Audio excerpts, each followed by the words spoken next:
Hi, this is Aldrima Harper, and I want to welcome you to another training for the Kingdom Focused Entrepreneur. I want to welcome you to the Entrepreneurs Conversation Circle, and I want to welcome Monica Moffitt. She's the owner of Tianfin Consulting Company. Yes. And today we're going to talk a little bit about biblical entrepreneurship. So, Monica, I'd like for you to just tell me a little bit about your company. I have some notes here, of course, but and I can summarize, but I want you to just, explain a little bit about what your company does. Basically, it's business planning, China visa preparation, cultural consulting, and then EB5 investing, right? Yes. Okay, so... It's a mouthful. Okay, yeah, it is. So if you don't mind, just explain a little bit about your company and what your company does, and that would be great. Sure. Thank you so much for having me. I really appreciate it. So Tianfin Consulting, we're basically a management consulting firm. So we do things like business planning, strategic design and development, ROI analysis, marketing research, HR, incentivization, things like that, different programs like that. But what makes us different, where our focus lies in the cultural nuance. So what we really try to do is strive to find the cultural disparities, things that make business difficult when you're doing business with other cultures or diverse teams. So that's the essence of what we do. And the things that you mentioned there, I think most of them are pretty straightforward, except for the EB5 thing. Right. And just really quickly, our U.S. government has a program called EB5 or EB Fifth Preference, and that is a type of visa that leads to a green card. So we've got EB1, EB2, EB3, EB4. We've also got H1, different things like that. When you come from a different country to work here, you're given a certain visa. Well, this EB5, we've had this program for a while now, and it actually incentivizes people to come from other countries and invest in America. So if a foreign investor has $500,000 to invest in a targeted employment area or $1 million anywhere, they can invest that money in a project that will create at least 10 jobs within 24 months. And I guess the reciprocal benefit from that is once they can prove they actually created 10 sustainable jobs with that investment here on United States soil, our government gives them a green card. There's a lot of scrutiny around the program. I'm a proponent of it. I think it's a great idea for us to not only embrace people who want to come to America, but also it helps our economy, helps our government. Some people call it, just buying a green card, but I argue that it is an investment. Right. So they are investing money here, and these jobs, you can't include the construction work because that's not a sustainable job. And you can't include people like me. I don't get counted in those 10 jobs that you created.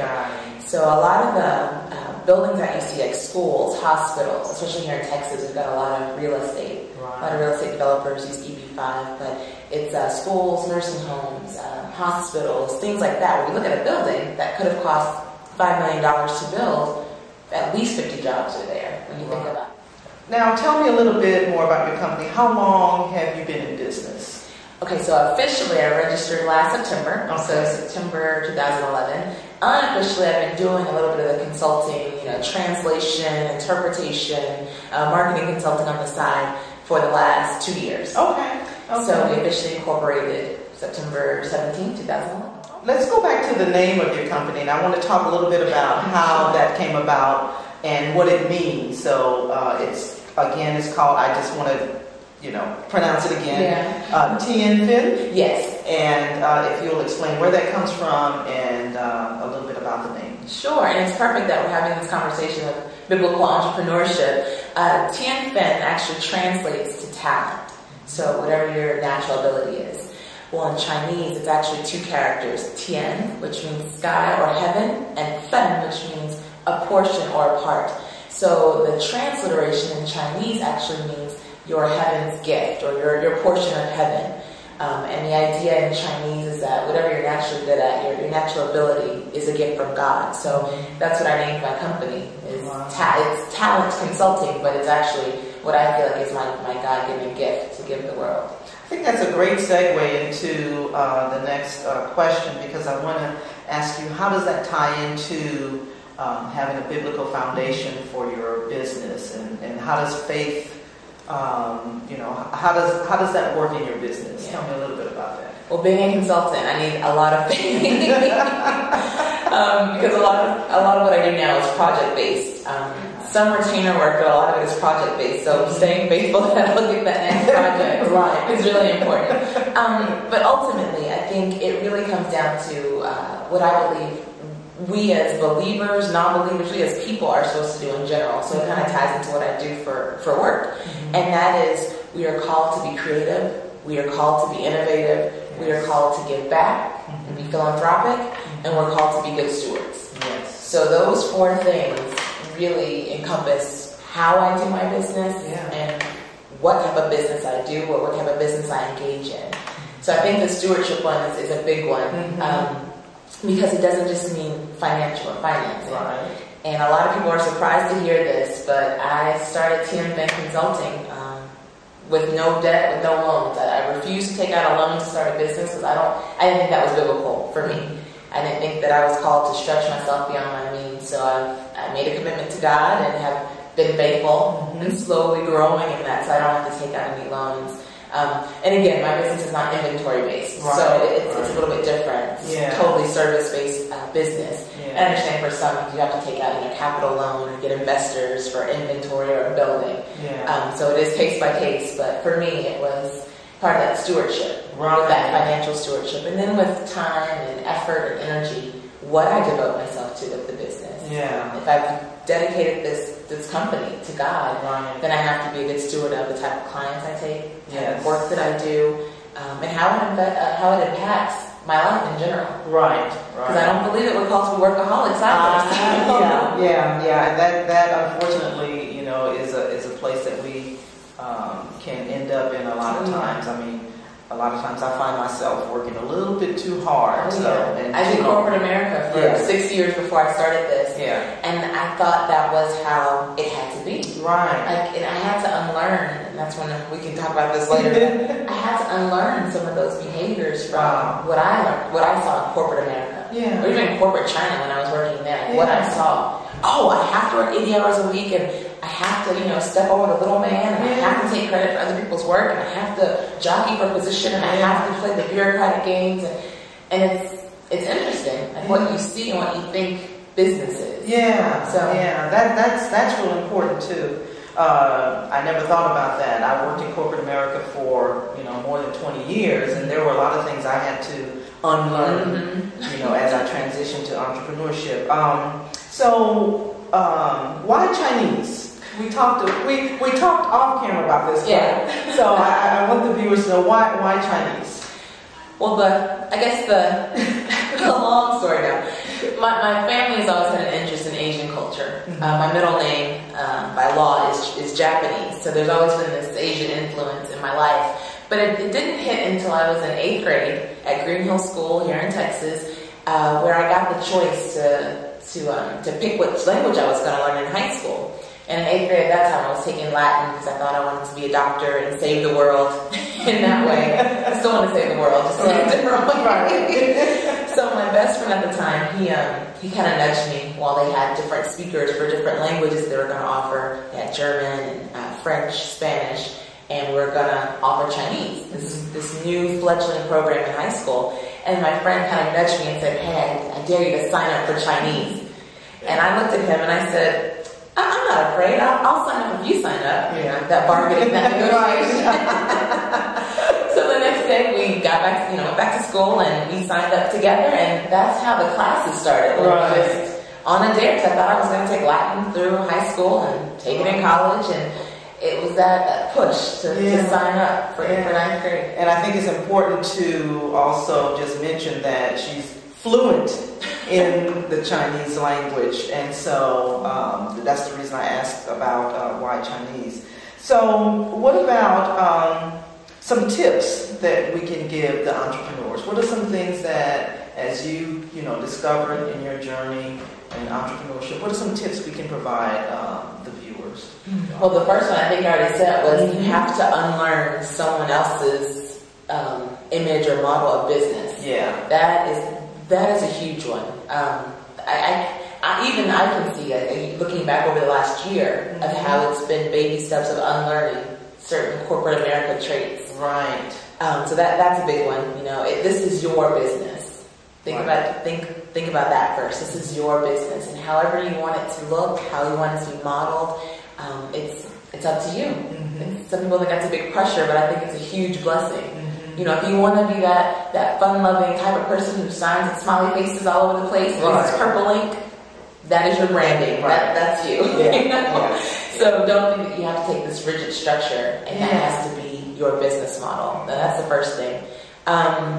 The second one, and I got this great piece of advice within the last 7 months, and this has changed my life. Okay. I went to this conference for entrepreneurs, startups, and things like that, and there were some speakers, of course, and one of the guys he's a newspaper syndicate. So he goes out and he finds people to spotlight and feature in a newspaper that's based in Austin. And so he was talking a lot about product-based businesses.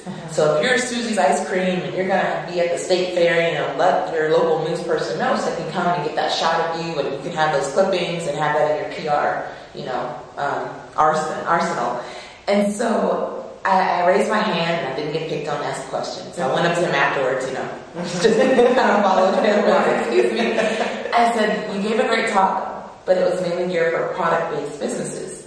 What is your advice for a service-based business? You know, for someone like me who I use mind power, that is my business, is giving my ideas and my suggestions. How do I get that kind of in with my local news stations, or how do I get that PR? How do I get out there and let my voice be heard? And he said something to me that I still to this day, when I say it, I'm like, oh, okay, but I'm saying this. He said, give it away. Yeah. Wow. And I said, wait, what? He's like, yeah, give it away. Give it away. Like, you are the subject matter expert, yes? And I was like, well, yeah, I think so. Maybe for some things, not everything. And he said, well, give it away. Wow. And I looked at him and I said, well, what about profit share? And what about this? And, you know, revenues and income, you know, all these, you know, big words we learn in business school. And it's like, you know what, at the end of the day, if I tell you how to buy a house, I sit down and I even give you a white paper. Rule number 1, follow these steps, you know, and I give you an outline of how to go buy a house. Could you do it? I was like, yeah, of course. I bought a house before I could do it. He said, but would you do it? And I stopped and I thought about it. And I said, no, I'd probably still hire a realtor. What else do you have with it? Was there anything else? I'm trying to Because that was really good. Yes. I'll end with this, my last one. Be open-minded. A lot of people, and I went to business school and I was very rigid, and I had my business plan written and I knew exactly what my target audience was and what I was going to do, and I had my 5-year projections and blah, blah, blah, blah, blah. Be open. Things change. This is your business. If you decide that you want to kind of veer paths and go a little bit different, that is okay. I read an article last week about how for startups and for entrepreneurs, you might not need a business plan like you think you do. True. And especially if you're following a biblical mindset of not having to go into too much debt, and try to finance it yourself. That's true. A little secret people don't tell you is that the business plan is really used to get money. Right. Use your business plan. It's supposed to be a roadmap for you, but most people use a business plan to take to a bank, to a venture capitalist, to someone to get money, to get funding. Right. So I've written this great business plan, or so I thought, you know, and then I look back 6 months later and my marketing strategy has changed.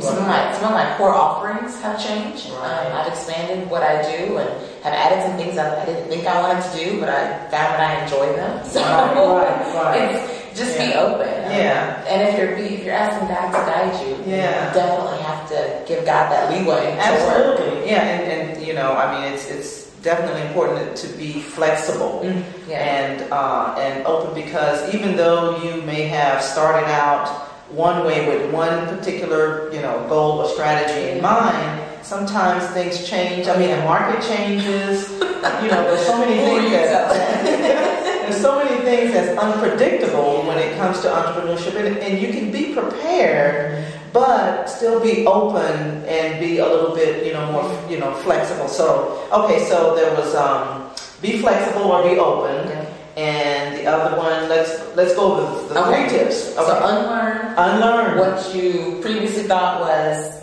the way to do business. Yes. 2, give it away. Give it away. Yes.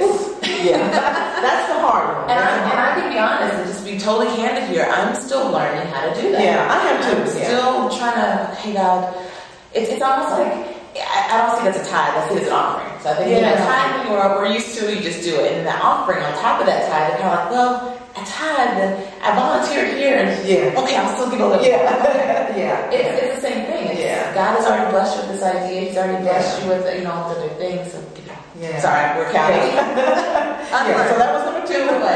And then be open, be flexible. Be open and be flexible. Be flexible. Now, so what's the future for T&Fin Consulting? What's your 5-year, be open, be flexible plan for your company? It's so funny. One of the things I do in my free time is I love to mentor other startups. Yes. Especially minority women startups and business owners. So, and I was writing a little, trying to write a book about startups and entrepreneurship. And one of the things I was writing is you have to start from the end and work backwards. Yeah. You have to have an idea of where you want your company, your business, your brand, everything, where you want that to end up so you can know how to get there. Yes. And I told one of the ladies that I'm mentoring, she's in California, and I was like, well, 20 years from now, what does your business look like? Are you going to work every day, or have you sold the business? Is it a publicly traded company? Is it a family thing now? What does it look like? And so she's like, what does yours look like? And I told her so. For me, right now our focus is China. Because we're still small, only 3 total employees. So right now our focus is very, very narrow. It's China only, Asia only. What I foresee for the next 5 years is to grow into Latin America and Africa, which is a big leap. Right now with Latin America, we're working on some contacts in Brazil and Bolivia, so I'm really excited about that. We've got one of our newest staff members. He is Mexican by birth, and of course, native Spanish speaker, and so he's added a whole new element to T&Fin Consulting, which we're really excited about. And then after that, we want to bridge that Africa, China, US. So that's in the big picture for us, and hopefully just continue to meet more great people and be able to give back more, share more. And honestly, what I would love to see happen with T&Fin Consulting is not so much be the Inc. Fast Incorporated, Inc. 500, up-and-coming startups. I would love for us to be seen as a value-added, still small, still local, giving back, a highly volunteer-driven, philanthropic company. So, for me, what I want us to be seen as the market share leader of Asian culture consulting, a new kind of trailing that path for Latin America and Europe, and then also be seen as, that company may not have the millions and millions and millions of dollars in revenue shares, but their employees surely give back, or their employees are on the boards of Habitat and Girls Inc. and all these nonprofits, and they're just a company that really talks about the whole life balance, living and giving. Wow. Well, that's excellent. That's what you want. So you heard it here in the Entrepreneurs Conversation Circle. I want to thank you. There'll be some information on the website in terms of how we can get in contact with you. But go ahead and share your website and a phone number or whatever information you want to share in terms of how people can get in contact with you. So. It's www.tnfin, T as in Tom, I-A-N as in Nancy, F as in Frank, E-N as in Nancy, consulting.com. And, phone number 708-808-0582.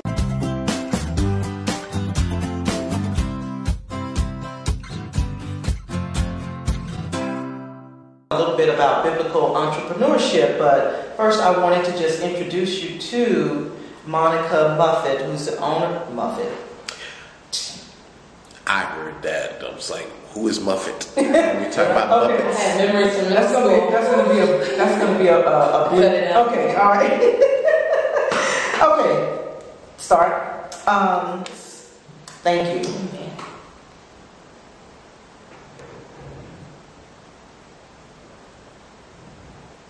Y'all waiting on me for something? To turn it off. To turn it off. Or another take. Well,